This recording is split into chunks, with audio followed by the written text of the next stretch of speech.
Oh, you fucking started it. Showed. You started it.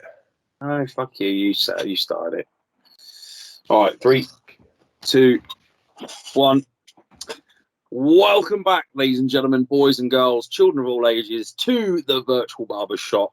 That's it is right. For episode 8. It's just me and the big mad dog in the barber seat this week. We're going to talk about what's been going on in our lives, kind of give you an overall update. But, you know, before we start, as always, Mad Dog, do you want to plug our socials and our Patreon? Yeah. You could, as always, guys, you've probably come here from Facebook. If not, you can go and find us on Facebook. If you've come from Facebook, you know that you can find us at Mad Dog and Carl Atlas. You can find us at the Beards, Atlas and Mad Dog. We're here on YouTube. We're looking for subscribers. If you're here and you haven't subscribed, you know what to do. You know what you need to do. 1, 2, 3. Hit that bell. Get the notifications. Get subscribed, and then there's a link down below in the description. There's a link to our Patreon. We still haven't got any Patreons. We've been putting this out for ages now, guys. We think that deserves a cup of coffee. And maybe you want to help us out so that we're not filming this on potatoes. So we're not recording this on carrots. Like we are like bargain basement with our kit at the moment. So if you want to help us out, I promise you, any money that you give us through Patreon, we're going to pour back into the YouTube channel, pour back into what we're doing. So anyway, yeah, that's what. As always, Patreon, subscribe, Facebook. You know what to do. Get on it. Yeah, man. And I'm going to apologize right up front if I sound a little bit hoarse during this podcast. Basically, we had a big weekend. It was the Beards' big bank holiday weekend. We're going to get to talking about that, but I basically shouted myself raw. My throat is still recovering now. Man. So I'll do my best. I may have to suck on a soother halfway through. We'll see how it goes. Yeah, before we get into the Beards' big bank holiday weekend, I think we've got a milestone. We've got a milestone we need to talk about. We may have alluded to this last week, but we have reached the anniversary of starting our SuperFat2SuperFit journey, which we've lauded about loads of times on this podcast. But yeah, it's been about a year basically since we started it. So we're going to we haven't a year spoken about it a lot. Monday. Well, that's it, man. We haven't spoken about it a lot because we've had our guests in, and we always like to make sure that we give them the most amount of time. So this seems like the prime opportunity to kind of let people know where we're at, what's next. Goals that we've met, goals that we didn't meet, because let's face it, there are some, and you know, basically where we're going to go next with this. So come on, Carl. Well, let's remind us, right? How did this start? What happened? August 31st. We are driving. We are at the Park View. Right.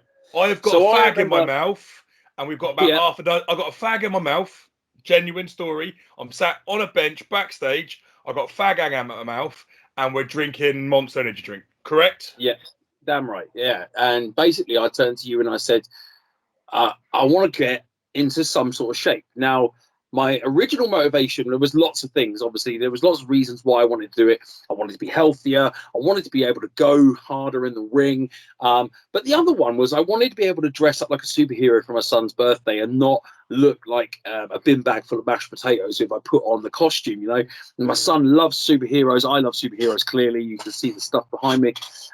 So, yeah, and his birthday is in October. We're recording this now at the beginning of September. So I've still got a little bit of time, not a lot. Frankly, I'm not going to be Superman shape. At the most, I can pull off Fat Thor at the moment, Dude Thor. So I didn't quite meet the goal, but we have said that the goal that I set was probably unreachable within the year. You know, it was a tough ask, man. Taking into effect COVID. Yeah, man. Change of lifestyle. The fact that some of the things I made you change, you've never done. Some of the things we had to battle at the beginning, giving up fags, giving up energy drinks, giving up sugar. Those 3 things were a massive hurdle and a bit of a mountain to start off with, and then keeping them off. And then we had the second lockdown. There was loads of challenges, man. There was loads of challenges. Yeah, absolutely. And you know, and it was about adjusting my expectations to a realistic level. Like, it stopped being about, you know, wanting to look like Henry Cavill within a year, because like we've discussed, those guys, they get like 3 to 6 months to get into shape for a film. That's all they do. That's their life. You know, and people like Henry Cavill and Hemsworth, like, let's not forget, they've been doing this since they were like 16. Yeah, for sure. It's not like they just like, sure, they get 6 months to really focus in, but the base product's like fairly fucking close, even if they've got a bit of dough on because they're in the off season and they've eaten a few pizzas. Like, muscle memory and body memory, like, they, you know what I mean, they're gonna bounce to it real fast, right? We're not making excuses here. Like, we're just saying that it was a lofty goal to set, but it was something to aim for. And shooting for the star, shooting for the moon, and then falling among the stars. There's no shame in that, you know. We got closer than we probably should, like you probably would have, you know, like if we hadn't even tried. So yeah, that's it. You miss all the shots you don't take. Absolutely. So if we had done nothing, you wouldn't have lost 3 stone, Carl. You wouldn't have got into the gym, Carl. You know, like, there's loads of little things that you wouldn't have done this year if we hadn't even just got started. You'd still be smoking, still be hooked on energy drinks, you know, still be frustrated that you're blowing up in the ring. But like, now we do an hour and a half training session in the gym, and then we go do 2 hours of bumping around in the ring, right? On a Sunday evening, 3.5 hours of just like constant motion. You couldn't have done that if I said to you last August. If I said to you on the 2nd of September, 2 days after we started, right, Carl, I'll see you down the gym, and then we're gonna run the ropes for 2 hours. You would have laid on the floor and cried. Yeah, man. I mean, there was little things like along the way. Like, I remember posting on my Facebook and my social media. Like, I remember starting, like, when I first started at the gym, I was pleased as punch that I was able to do a 25-minute run on the elliptical, and then I pushed that up to 35 and then 45. And I still haven't gone for the hour one yet, but I reckon I could. You know, if I basically went to the gym and said, you know what, I'm going to go in for an hour and all I'm going to do is the elliptical, I think I could stay there. So there's lots of like little wins along the way. And it's a case of, like we've said, not stopping now. Like, we've made a dent in it. We've made a dent. There's a dent in the dark. Like, it's a little bit there. We'll talk a bit more about this in a minute when we get to talking about the big weekend. But, you know, finally I took the vest top off and wore just a singlet, and that's a big, huge step for me. Huge, man. And I think part of that, you know what's been great is seeing the support from our friends. You know, we went up Monday. We're gonna get into this a bit more, but seeing friends that haven't seen you for a while, and their support and their recognition of, like, saying to you, "Hey, fucking hell, well done. Yeah, you look great," good, like stuff like that. Like, even going back to work today, people that haven't seen me for the 6 weeks are like, "You're looking all right." And I was like, really? Like, I really thought like this summer I'd let myself down a little bit, kind of fell off the wagon a wee bit. But that's and that is true. I have. I'm not, you know, I'm taking ownership of that. But there's still progress is noticeable. Yeah, I was chatting to someone about this today. This is that thing, and we talk about this in the car all the time, right, on road trips, and we say this to trainees all the time, right? Only you know what you had planned. Right? Yeah. Because over the course of summer, right, in 6 weeks, you went to the gym, you kept your discipline, you were doing 3 or 4 nights. We went wrestling. You know, there was loads of things. You didn't completely fall off the wagon with your food. I know that because you would have blown back up again, right? So the fact that you didn't get every spot in that you wanted, only you know that. And we say this all the time, don't we? Like, the fans don't know that you've botched a spot or missed a spot because they weren't there when you were planning it. Same with this. People at work don't know that you didn't quite achieve your goal because they don't know what your goal was because they're not living in your head. No. But that doesn't mean you should change your monologue, because that drive to want to do better, that's what keeps you going, isn't it? You know? Yeah, and that's the thing now. Like, I said this last week. I'm good. I'm back to work this week, so I'm back into a routine. I'm going to go work, and I eat right when I'm at work because there's nothing else around. I go straight from work to the gym. I'll be doing a session at Rishi's at least once or twice a week as well to kind of keep that kind of ring mobility going as well. And the bookings, man, the bookings are coming in now. Like, it's getting busier and busier. We're being approached by more and more promotions, which is fantastic. You know, a lot of the ones that we still already work for, nothing new.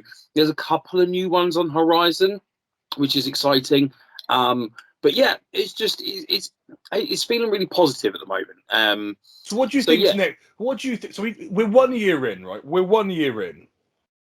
What's the first goal was lofty, right? And I think we're progressing towards achieving, like starting to work towards achieving that. But if this time round, right, if you're going to shoot for this, if you're going to do it, if you're going to do what you did last year at this time of year, and you're going to shoot for the moon, and doesn't matter if you miss because we're aiming for it. What's this like for the not for wrestling, for SuperFit set, but super fat?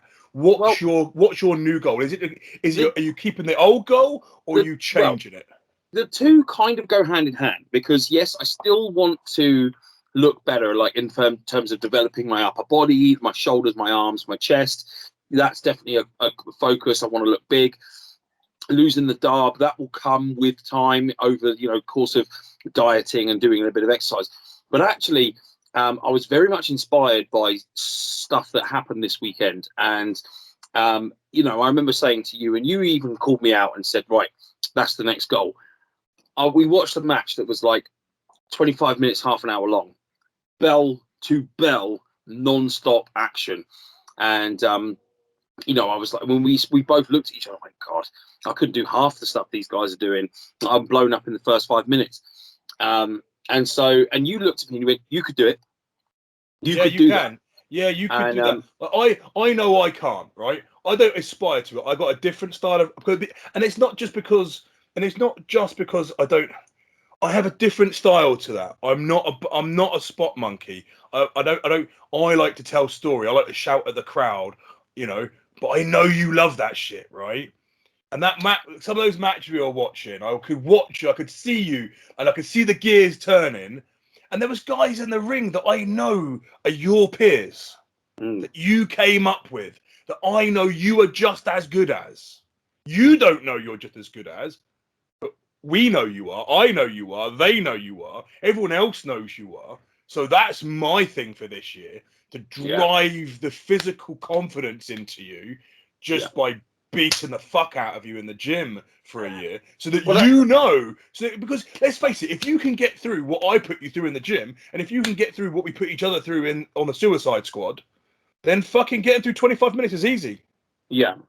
And that was the thing. I was like, I now want, and I know that if I shoot for this, the other stuff will come. Like this, the building the body and everything else, and losing the darb.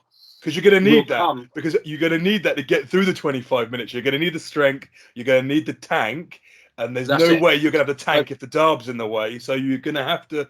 That's it. So the goal now is to increase the tank in terms of have more gas in the tank, be better at cardio, so that I can have those 25-minute, half an hour barn burners, which I think are going to be expected of me, because I've been booked strong at a few places where I'm the UPW champion now, and I can go. I proved that I could go, and this was like 4 or 5 matches back after COVID. I went the distance with the champion there, and I was happy with it. But I know I can do better. And there's going to be bigger challenges on the horizon, and I want to be able to rise to meet those challenges. So that's the next thing for me. Cardio all the way. That's the big thing. Working that main event slot, it does drive you to work harder, right? You had exactly the same experience. Exactly the same experience. Exactly. It's that pressure, and there's a pressure to be like, fuck, I need to be able to go because I'm out last. So you're exposed. If you've got to fill, and if you're out last and the show's running short and you've got to fill 20, 25, the promoter says, lads, you got to fill 25 minutes, you got to go. And not only that, in that main event slot bot, there's a main event style that people expect. They expect more. They expect more explosivity. They expect more physicality, which just takes it out of you. And it's a learning curve. One that I really enjoy doing. One that I'm really glad I've done. But I tell you what, I've come back off this weekend, and it wasn't just Monday. I've come out this weekend so hyped up, Carl. Yeah, man. So hyped up. So hyped up. So keen. I'm excited and keen and all the rest of it, but I was battered. So I suppose this is a nice segue. Let's talk about the Beards Big Bank Holiday Weekend, which kind of starts. I was on my lonesome for the first one. So Friday, Saturday, and Sunday were KAPOW shows. Friday, I remember chatting to the promoter, Will Armstrong, and saying, look, I want to get my reps in terms of I want to be in the ring as much as possible. Can you get me on basically every show you've got? Whether it's a small time one, big time one, doesn't matter to me. And I don't care who my opponent is, I just want to go. So the Horsham show was on Friday. So, as we're sharing stories, I decided I was going to take my family because it was the end of the summer holidays, and they wanted to kind of spend some time with me. So Faye and Cooper came to all of them. Bobby came to a couple. So I dragged them up to Horsham, and maybe I should have read the fine details because it was an evening show and it was outdoors. We had that kind of like dusk, kind of low light thing going on. No floodlights, right? Because I don't think we've got any in the van, have we? No, it was nothing like that. But it was in support of Armstrong's son's nursery. So fantastic. I was happy to do it. And I got to work with Big Bobby Vegas in the main event of that show. And it was kind of a redemption match, really, because Bobby and I had worked a match once before for another company, and it wasn't great. I think, Bobby was green. I was certainly greener than I am now, but probably acting like a big shot at the time. And I remember us not really clicking. You act like a big shot. We try to get your shit in. Yeah, I was. And it did. But we've spoken about this, and it was one of those things where I think the first 3 or 4 things went wrong. Right. And from that, my mind just goes, I'm out. Yeah. This is awful. I can't get back into it. And that's a terrible way to be. And I'm trying to be better at that. But yeah, a couple of things went wrong. Mentally and emotionally, I was kind of out of it. And it was then just a case of like, let's just get to the finish as quickly as we can. But Bobby's working bloody hard, and credit to him.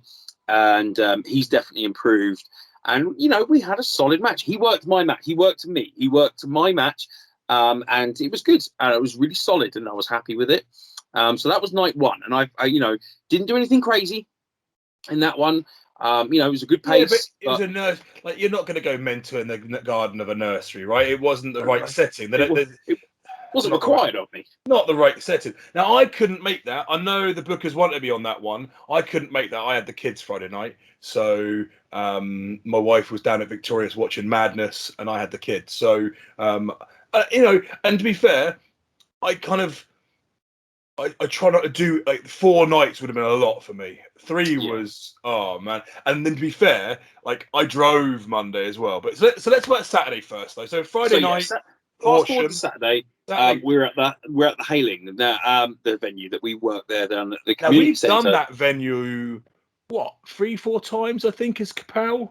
3 times. And then but before that, I was there with it was the Dan James. Hailing Island Wrestling Federation, I think it was at the time, or with Dan James, and I think the FWA ran it before them. So it's a venue that's quite steeped and has had some really good turnouts. But this one was the biggest turnout for KAPOW. They did really well. It was really good, man. Like, I think the last time we were there, I think we got no more than 80 or 90, and we definitely had double that. Oh, easily. Well, there was no more chairs. Yeah, and there was no more chairs. It was a good show. So we'll get to you in a minute because you were on dead last, and we'll get to that in a bit. So I was on before you, somewhere in the middle of the show. I worked a triple threat with the Hitman for Hire and Onslaught, which is one of the KAPOW characters, with a mask and everything, kind of like a cyborg character. So. I don't mind working triple threats. I know a lot of people kind of go, when they hear about their different triple threat, but I'm like, no. There's ways around this that we can do this. It is a tough psychology, though. The narrative in it is hard because and it usually goes this way, right? Which is usually more of a handicap match than a 3-way. And I caught a bit of your match, and at points it did feel like a bit of a handicap just because it was 2 heels and a face. Yeah. And that's kind of when you've got that dynamic, it's gonna be, isn't it? It's gonna be 2 people picking on someone. But the trick is to take that moment, have the handicap, and then have those two go for each other. Because if you don't have that, then it is a handicap. But if you can design the narrative and the psychology right, then the face can recover, the heels batter each other, then the face comes back on top on both of them. And that's basically how you built it. Yeah. Because you had some wonderful moments in that. You had some really nice high spots. Yeah, and there's a bit of a kind of an organic story kind of unfolding between myself and the Hitman. Yeah. We've had a series of matches, which I think were just booked by happenstance. So it was just, that we got these two guys, they can work, let's go. But we've ended up basically going 2-2, and this would have been the fifth one. But the way I wanted the story to go was to continue the story so that both the Hitman and I kind of come out looking, rosy at the end of it. And so, yeah. Still equal. So I guess he pinned Onslaught then. Well, basically, it was the classic kind of, I've hit my finish on Onslaught and I'm just about to get it, and then Hitman comes in and wham, super kicks me out of the way and steals my victory. And then I missed the end. I take a pop at him with the key sword at the end. But yeah, it was a good match, good crowd, really hot, really happy with it. So that was my Saturday. So one win, one loss so far. Keen, man. The crowd were keen. Yeah, and it's good. Like the keyboard thing is getting some traction now. Like, I love the fact that you and I are getting out there together as a team, but when we're out there as a team, I don't emphasize the keyboard warrior stuff. I still get called the keyboard warrior, Carl Atlas, with the mighty mad dog Quinn, but I don't bring the sword out. I don't wear the armor. I don't, do the whole shebang. And that's kind of like, it's a nice way of separating when it's just me on my own and when I'm with you. The key sword thing is like getting some traction now. So I'm very pleased with that. But yeah, let's move on to you. So you were in defense of the KAPOW heavyweight title. Yeah, I really liked how we built it this time. Like, because me and Simon met at Southampton. He came out and he revealed himself to be a dirtbag heel. But the thing is, we talk about this backstage and in the cars and what have you. We can build a storyline, right? But we're a traveling company. But a lot of our patrons aren't traveling patrons, right? So our show travels from town to town as we make the towns, but we can, and it is important to have storylines because it feels cohesive. It's like having an expanded universe at the back of the MCU. You haven't got to be aware of it, but because it's there, what you're seeing feels solid. Yeah. So there's the intention that they want to have narrative threads tying these shows together, and I think they are filming the footage and stuff with the design in mind of possibly releasing things later down the line so that you can watch the story from beginning to end. Yeah. But you're right, there's these narrative threads, but you're absolutely right. You need to almost be able to tell those stories on a one-night basis as well. Boom, quick. And I'll tell you what they did, which was really good. They did the old-fashioned Raw vignette, like what's been going on. They did the old-fashioned Raw, what happened last week trick, right? So Miller went out and he ran the tape. Now, I'm not even sure he needed to go out. They probably could have just run the tape, like as just what they could probably do is just run highlights over and over and again during entry when we used to have that highlight reel that ran, but rather than it being a generic highlight reel, have it as a highlight reel and have it say from the last show or from the last event, and have the highlight and let it run 3 or 4 times, so that not just the narrative from the main event, but a couple of the other threads they can pick up on. Oh, that guy's clearly a bad guy, and that guy's clearly a good guy, and I hope we see that guy tonight, because it build up a bit of tension. So anyway, that worked really nice, because the setup was that Simon had lost his temper and shown his true colours, and he cracked me with the belt in Southampton, right? So I then have my main event. Well, in fact, it started earlier than that. I ran down to save Lukaku because Miller was punching him in the head with a chain. Right. So Miller's lost his shit. He's really just I don't know what's wrong with him. He had this bee in his bonnet, and he was just beating the Mary out of Lukaku. So I run down to clear house, and I offer him a fight, and he says, and Haling deserved the match that night. So I'm like, let's do it today. Like, let's get on it. Let's have this match tonight. He didn't want any of it, which is fine. I had a match anyway, so I didn't really want to do double jutes, and I guess he didn't either. So I had my match. When I'm celebrating, Miller came down and collected my belt again. Luckily, the crowd in Halen, having seen the vignette, they were able to warn me that he was behind me. So I was able to study, so I didn't get caught out, well, I did get caught out. Problem is, I turned my back on him again because I didn't think he'd have the balls to hit me with the bloody belt. So I turned my back on him and he hit me with the belt anyway. And then he cashed in his bloody contract, which, fair play. We haven't had a match. The thing that's frustrating with Miller is I haven't had a match with Miller since Christmas 2019. And I kicked his head in his hometown. So, and I think he's going to wander around calling himself the champ now. And he didn't really beat me, but that's neither here nor there. I went over on Gibbo, Danny Gibson. I went over on Danny Gibson because he cheated, and then I lost. But I was fucking knocked out. He hit me with the belt. I didn't even hear the bell ring for that second match. I got up and he smashed me with a spear. So, Saturday night for me was a bit of a palaver. Yeah, but again, get to test yourself in that main event spot. Well, the thing is, and do what you do best, which is tell good stories. Like you said, you're a storyteller. The crowd loved it, man. The crowd loved it. Everyone afterwards, every single person afterwards came up to me and was like, "Can't believe that happened. You had the best night of the match of the night," which, you take that with a bit of a pinch of the salt. You're out last, so you're the most memorable, and obviously there was a lot going on, So you take it with a bit of a pinch of salt. But it's nice when people. But at the same time, it's nice when people come over. And I was a shitbag, dirtbag heel for many, many years. So for these kids to come over and say you're my favourite, I've never really experienced that. It's not really been. I've been champ for a while, but I've never really experienced that. But so, and that's something I think that really has happened in the since COVID ended. I really have cemented myself as a fan favorite in the KAPOW and SWF fandom. I really have cemented, which that's kind of cool, man, because I worked really hard to achieve that. So anyway, it was cool. The crowd were lovely. The crowd were great there. Saturday was a great show. You're down a belt, but that's okay because we roll into Sunday. We're SWF tag team champions. Now, this match has been on the cards for now I think I told Magic, I think I told him it was 3 years, but I think it might be 4, Carl, because it wasn't last year. And I'm not even sure it was the year before last. If it was early doors. Yeah.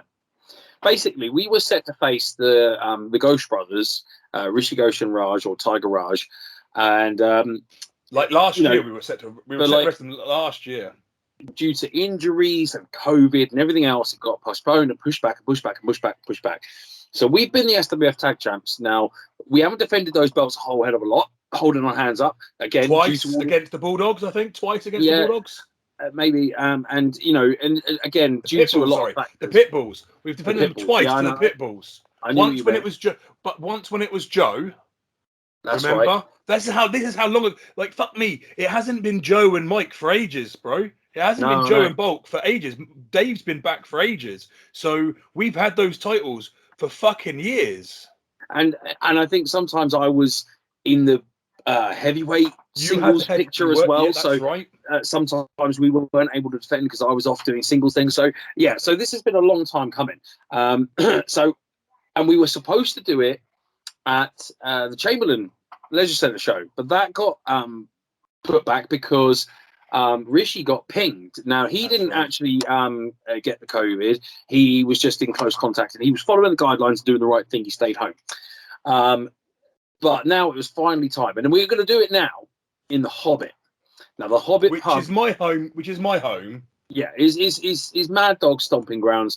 That was one of those. You helped facilitate that booking way back at the beginning of KAPOW when I was still very much in charge or involved in it back then.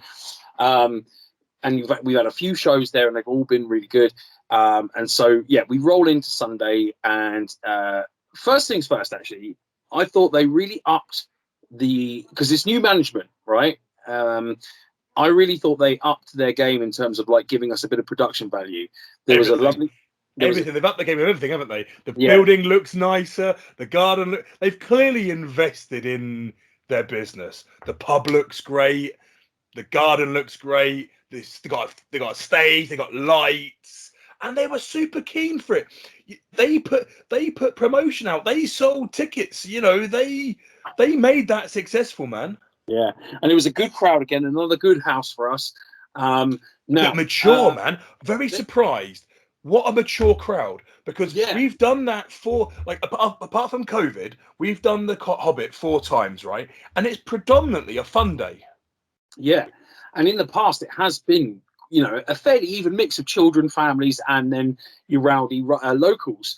So I don't know how you know, behind the curtains we're going to go with this, right? But I'm quite happy. 138. When we arrived, we got told 138 tickets sold before the doors. Yeah. And they'd sold 6 kids tickets. Yeah, well, I was told 4, in fact, at first. Okay, say 4. Fucking hell. So we got 130. Now, the chances are, a place like the Hobbit and wrestling, chances are, that means we've got 130 wrestling fans coming, right? Right, yeah. The demo's going to be what? Fans. The demo's going to be 21 to 50, right? Because it's a pub. Right. It's a pub. It's bank holiday weekend. What are they going to want to do? Watch the Graps and drink some beer. Yeah. So, it was that crowd. Yeah, lifting the curtain a little bit. I got chatting to the promoter, and he ran me through the card, and I was like, "We need to make some changes." And it's not my product anymore, but we spoke about this in the car on Monday, and I said, like, we still take pride in that product. We still feel like that's our homegrown product. That's that's home base for us, and so we take pride in it. We want it to be the best it possibly can be. And the promoter was like, I was sideswiped. I wasn't expecting it to be this kind of crowd. So I kind of suggested some changes, and some of those were taken on board. And one of the things was we looked at our match, and I said, we need something else. We need. I was sat minding my own business, chatting with Faye and playing with Coops. I was playing with Cooper, right? He's running backwards and forwards, and you wander off, and you're like, "Lad," I'm like, "What?" And you're like, "Got some news. I've got something to tell you." And I'm like, "Oh, here we go. What?" And you're like, "I got to go home." And I was like, "That's it. I'm working like." Raj can't work. I've got to do a singles with Rishi, and I'll probably drop the tag belt to Rishi. So I don't know. That was how my weekend felt at the time, like, but no, after Saturday night. You basically nailed it there with like Tiger Raj was hurt, and he was gonna do the match, but he was gonna be limited. And I was going, we're on last. We're in front of a rowdy crowd. We got one man who's limited because of injury. We need to throw something extra into this. We need to work around this. Again, it was kind of like, how do we make lemonade out of lemons here? So I was like, well, I know what I can do. What I can bring to the table is I can go home and raid my shed and get a load of toys and gubbins, and we can bring it in, and we can make this a bit of a no DQ brawl, and at least kind of throw in some stunts to make this match as big as it possibly can. And absolutely the right call to make, and it was well worth the nipping home to get it. And the other thing was, I'd rocked up, and before we get into the actual match, I'd rocked up, and they were doing a in the ring training session before the show, and I could see that the ring was quality wrestling on the road training. If you see that, right. Come along, because you never know what might happen. Carry on, Carl. Well, quite right. Some of those guys ended up working a battle royal that night, so yeah, you never know. But I could see that the ring was right up next to a shed that wasn't there. And then when I arrived, because I arrived like an hour before you, and I looked around and I was like, "Oh, he's definitely going to want to jump off that." I knew. This shed, I don't believe, was there the first few times, because I definitely would have jumped off it before. But there was like a kind of an overhanging roof section that was right up against or near the ropes, and I thought, oh man, I've got to jump off that. Like, it wasn't crazy dangerous, but it was high risk enough that I knew it would get a reaction. And the bar manager was well up for that as well. I got to say, the staff there were fantastic and really supportive of everything that we did that day. So we did a little test run on it, make sure it could take my weight. All the rest of it was fine. Health and safety would have been happy with it. So we get to the match. Now, this show has been plagued with a few little issues in terms of, we heard that the ring, and this has happened before, where one of the boards, you take a big bump and one of the boards pops up, and then the lip just kind of goes over the other board and it doesn't go back down. So you end up with like a kind of a bump where the boards have overlapped. And I was like, well, we can work around that. That's not a problem. But then news starts filtering back to us, the ring is stripping. A beam came up. Well, basically, off that, a beam popped up. And in the next match, the one before ours, in Chris's match, a beam came up and was off center. So they had to strip it down real quick, put the beams back in. They were doing the announcements for our match, and we were like, doing our backstage kind of warm up, get ready. And then all of a sudden, Martin was like, "Oh, sorry, no, we've got to strip the ring down. We'll be 5 minutes." They put the ratchets, man. We're backstage, like pulling our hair out, thinking like, we're pumped, we're ready for this. Because as soon as you pop those ratchets, the tension's gone. Yeah. So we were worried about a few things, but to the team's credit, Billy, God bless him. I'm guessing Billy and Zave, I would imagine. And I don't know who else was involved, but whoever it was, thank you. If you're listening to this, you are legends, because they basically managed to set the whole thing right. Yeah. And when we got there, the ropes were tight. Everything was safe. It was lovely. So we get into the match, and one of the funnest matches that we have been involved in you and I, in a long time. Yeah, man. Again, told a great story. It was peppered with just a nice little bunch of highlight moments. I don't want to give too much away, because I'm guessing the footage will eventually make its way online. But yes, there was a dive that involved the shed. Yes, there was some stuff with ladders. Yes, there was some keyboard smashing. And yes, there was. And there was a table. And a table. So we threw everything we could at this, and the end result was absolutely the best way to end that show. The fans we had, right? They wanted an ECW moment. Now, I'm not saying that we are ECW. I'm not saying that. But when you've got fans in that are up for a certain style, that are up for a certain experience, then I think you were right. We're kind of beholden. I'm not saying that we would have done a bad, we could have done the match without the toys, and it could have been off his tits. Rish would have taken far more bumps than he did, because we would have had to work Rish more, because Raj's shoulder wasn't up for taking too much assault. So Rish would have taken more damage, overall, and potentially would have got himself hurt, right? The fact that we were able to bring the no DQ match in, we were able to bring the weapons in, allowed us to equalize it out and make a fantastic show with lots of. The thing was, we'd already given them 6-7 minutes of you and me just basically hitting the highlight reel.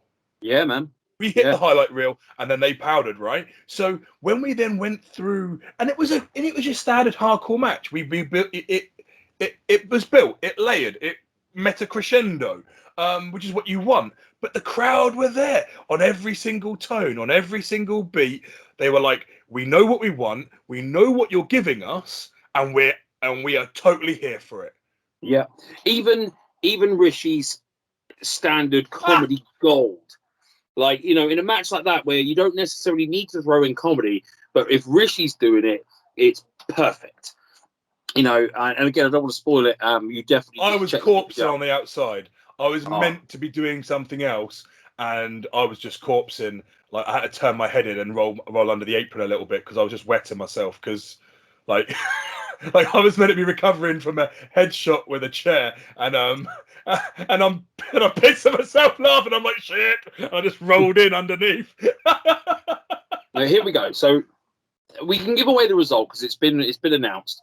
But we won the tag belts. We finally won the KAPOW titles. We've unified them with the SWF belts. Now, I'm now 3 matches in, and I took some fairly gnarly bumps on Sunday. And Monday, was going to be a huge opportunity for us. And I knew it was going to be a huge opportunity. And again, I kind of was happy to do the 4 on the trot because I wanted to get my reps in. I wanted to be ring fit by the time I got to Monday. But I'll be honest, I was hurting a little bit. I was aching a tiny bit. Man, I was aching a lot. But we had a 3.5 hour, 4 hour car journey with Rish. It was 4.5. It was 4.5. We did it in about 4. We did it about 4:50. We went to Norwich. And from the Quality Academy from the Quality Academy to the WAW Performance Centre, it took us 4 hours, about 4 hours and 15 minutes, give or take, because we stopped for a pee. So yeah, man. So I suppose at this point I need to give a shout out to Brad Slayer. Yes, legend, old friend of mine, who I knew from way back. He moved to Norwich to be kind of like, he was WAW for life now, and he's had a tremendous run with them, had some great opportunities, and he's a hell of a worker. And he'd been dying to kind of get me up there for a little while, and the opportunity presented itself finally. And he took me, you, and Rishi up in a car. And so straight away, bold as well. You know, that's bold, man. Like, he's a friend of ours. He's a peer. He's someone that we've known for years. And I'm not close like you are, but I know Brad. You know, I've done. You know, before he went away, I came to your training sessions, and even after he went away, he used to sometimes come down with. You know who he used to sometimes come down for training with certain individuals. And sometimes he'd come down with Kip and what have you. But yeah, and so I know Brad. And for someone to go out on a limb, well, that's it. I was definitely feeling the pressure, Carl. Like, for someone that you know, a peer and a friend, to go out on a limb and bring you in, I was definitely. And I've said it before. I don't get nervous. No, I don't get nervous, but I was nervous is the wrong word. But I was anxious. It was less nervous about wrestling. No, the match. No, the bollocks. I was nervous about not doing a great job and letting my friend Brad. down. Yeah, exactly. He put his neck on the line to basically get us a spot up there on one of their like bank holiday fun days super shows at the Performance Centre.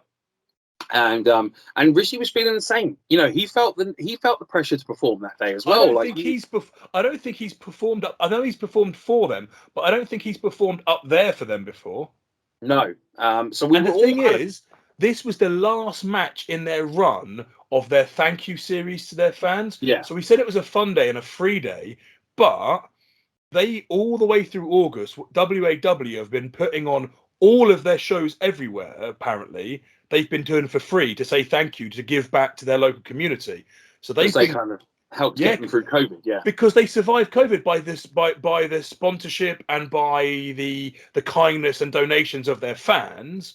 So this was kind of their way of saying thank you, and also probably a way of getting their performance center in front of a crowd, because this is their new center, isn't it? They've moved from their old unit to their new center, and what a center it is, man. Right. So here we go. So we rock up, and one of the first faces I see is Brad, and I'm so excited. I haven't seen him in years, and I'm shouting at him out the car, like, you know, just obscenities like you do when you see an old friend. And he completely ignored you, like you should.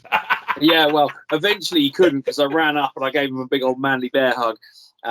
But you know, they were all running things above board and eagles. We did our LFT set on the outside. There was like an outside station. We did our LFT COVID tests.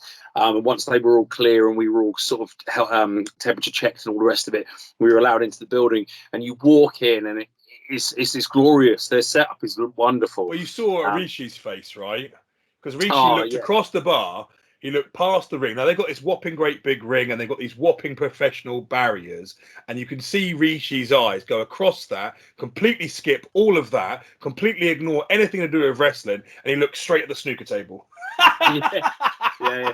He loves his snooker. He's got a snooker table, but he's got nowhere to put it, bless him.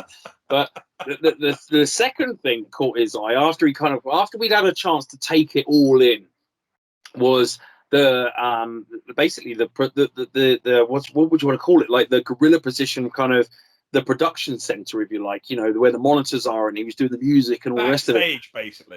Basically, yeah. And you know, they were geared up for live streams. They were able to do live on the fly editing for Twitch and whatever else.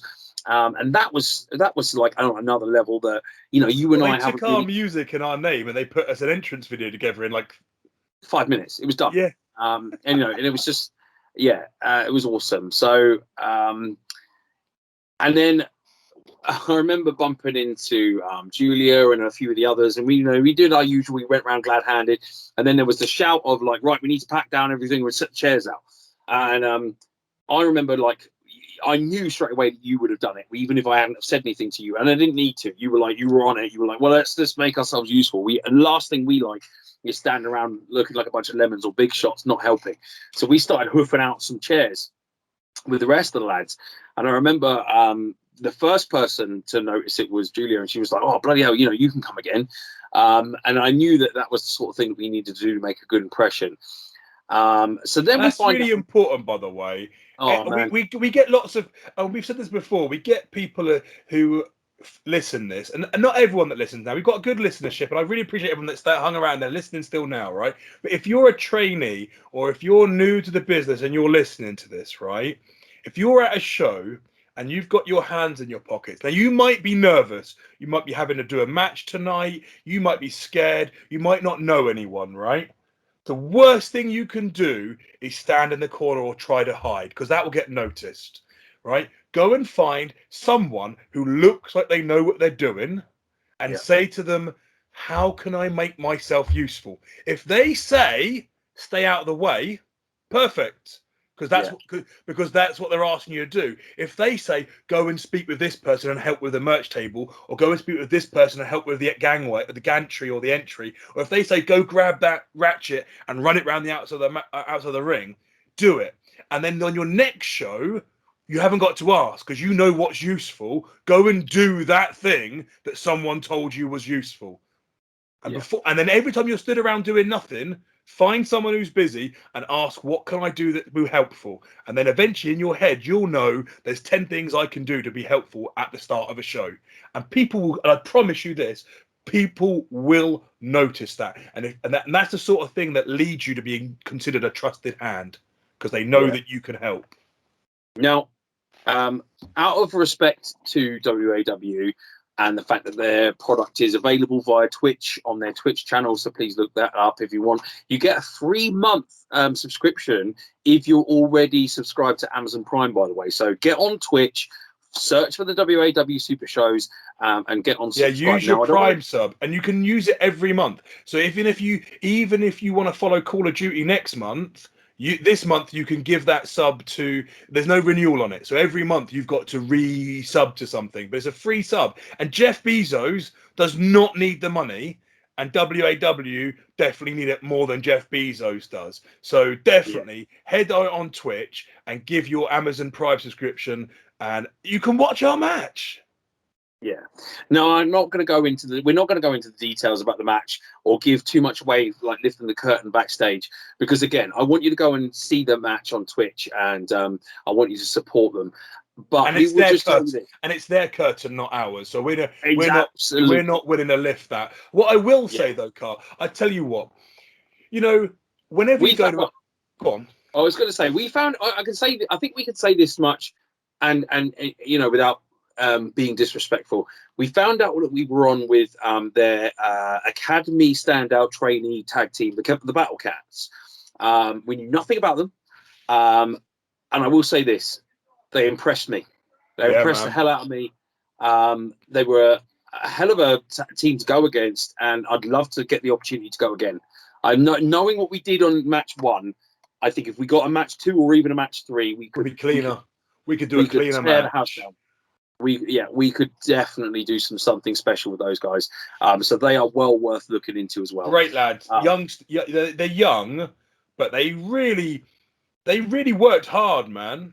And it's tough, isn't it? Because we got brought in, and we're not kids. We're bearded. We're bearded men. Between us, we're 40 stone. I'm just shy over, and you're just shy under. And these were kids. They were lads. They were like, what, 19, 20 maybe? Yeah, maybe. And I was definitely 3 times the size of the smallest lad. Eli, lovely guy though. Both really sweet, really lovely kids, really lovely guys, and really bonny workers. Like, just I can't say that. And but tight, man. The thing I really don't like about working trainees or kids often is they're so loose. Yeah. And these boys, that's not how they teach them up there. They were, and I'm not going to say they were snug. They were tight. They worked well. They gave as good as they got, and they worked really tight. I was super impressed, man. Yeah. And you know what? You could see their eyes light up. You know, when we said, you know, when we started telling them our ideas, what we wanted to achieve and what we wanted to do. I think when they first saw us, they probably were a bit like, "Oh, we've got the two fat old guys. Yeah. They're gonna want to. They're gonna want to sit on us, do a roly poly, and we're not gonna get to, you know, and we're not gonna get any pops tonight because these two fat fucks are gonna sit still in the corner." But and then when we told them that we were gonna work, I think they were super excited, man. Yeah. So again, we can't say too much, and we don't want to. We don't want to upset anyone. But yeah, we had a hell of a time. Rishi had a great outing too. We should probably put that over as well. And then what was so humbling and so the takeaway from it was the Ricky and a few of the others kind of came out to see us at the end of the show and said, you know, you guys did a great job. You know, we'll have you back, and you're part of our roster now. And you know, there was things that were said to us, and some good criticism, some good feedback, you know, some real constructive stuff that we took to heart, but you know, in a good way. And so now we're excited to do it again. We want to go back and to show them what we can do even more now, you know. So yeah, it was just it rounded off for me 4 days of like really good wrestling. Well, that was what was really special, I think, about Monday, and I think it's possibly why I've come away so hyped up about it, Carl, because we got there, and like, you know, we're the outsiders. Yeah, we're Southerners. We're just friends of Brad. Okay, you and I both know Zach from like years back. Neither of us have really worked him, but you know, I've known Zach. I met Zach on a Phil Powers camp show. And we did like TNA ring crew because we knew Zach and we saw Zach and we're like, Zach. And Zach was like, yeah, I know these lads. They, you know, and he hopped us over and he got us to meet some of the, you know, so, you know, I really, you know, and Zach's one of those guys where Zach's amazing, right? Zach's an incredible worker, always has been. I've always looked up to him. I've always, you know, and his brother and Roy. And like, Christ, we saw Roy last year in October and both you and me said that Roy and Charlie absolutely fucking stole the show. Yeah. Right. So we have so much respect for those guys, and their next generation coming through are so excellent. It was difficult not to feel a little nervous and a little anxious being the outsiders, which we very rarely are, because we work a lot in our locker room, or at least work in an environment where you and I are well known, and you and I have got a certain sense of humor. Yeah. Right, and we were minding our P's and Q's, but we were still ourselves, which helps because people think we're funny because we do silly shit, right? But there was definitely an element of we felt outside, but they didn't make. But then they very quickly, like you said, Julia came out and gave you a hug, and I'd never met Julia personally. I'd met Ricky a couple of times, but I never met Julia before. And she was really friendly and really, you know, really nice and inviting. And then we went back and saw Zach, and we saw Roy, and then we saw Ricky, and everyone was so friendly. Everyone was so inviting and accommodating, and then after our match, to just welcome us in, kind of to their group, and they don't, you know, their group is massive. Yeah, they got their entire academy to choose from for people to work. They got people from all over the country that would love to go and work for them. So you know what, it was just kind of humbling, but also a real boost to say, yeah, man, yeah, we can do this. Yeah, we did it. Because a bit of us were like, part of it, like a bit like doing, you know, sometimes you think of these things and you think, well, it's on my list. It's on my bucket list. So even if I don't do great or it doesn't go well, I can tick it off. But my attitude's changing a little bit now. After that, I'm thinking, no, fuck that noise. Fuck ticking things off the list. Like, we're good at what we're doing, and people said it, and people that we respect told us we were good, and that's just, I don't know. I just want to say thank you, but not just to them though, because I don't want to blow all the smoke up that way. Just thank you to Chris, thank you to Will, thank you to Ricky and Zach and Brad, because Chris has shown a lot of confidence in you and me. Yeah, hell yeah. Time and time again. Armstrong has shown a lot of confidence in me. I've been the champ for I was the champ for 2 years. My feud with Miller is not over. There's still a lot of confidence and faith in me from KAPOW, and I appreciate those opportunities.